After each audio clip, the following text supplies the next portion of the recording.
It's sort of a basic progression towards doing the squat. Sometimes there'll be a hip mobility issue, a knee mobility issue, a back mobility issue. We'll start with this guy.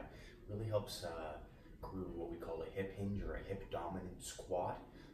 So we don't get people squatting in the position where their knees are going to come forward. We don't want people going down to load the knees as much here. We try to work back to a lumbopelvic pattern or a hip pattern where the hips come back and the hips take most of the weight as opposed to the quads and hamstrings.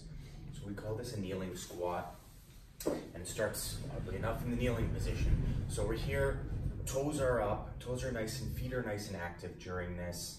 The side position that you're looking at with this is more like this, and all we're looking at here is, sometimes we say do this on a couch where you can hold on to the back of the couch like so, or we can just start working with this pattern where we're working those hips all the way down to the butt, keeping that back nice and neutral as we go down and up. Once we get to the up, I want a glute activation. I want a nice tuck of the pelvis. So we're nice and neutral here, butt's back, tapping the heels, and then coming all the way through with the glute activation, what we call a posterior pelvic tuck, which is a come through like this.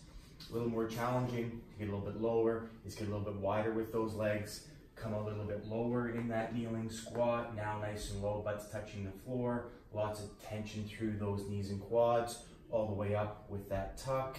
And we're gonna get some reps of these guys in, just getting those hips moving. Now, further progression of this, once we want to sort of work a little bit of power, we can even do almost a kip type motion, which is going to be getting us into a squat like so. That's definitely more an advanced movement.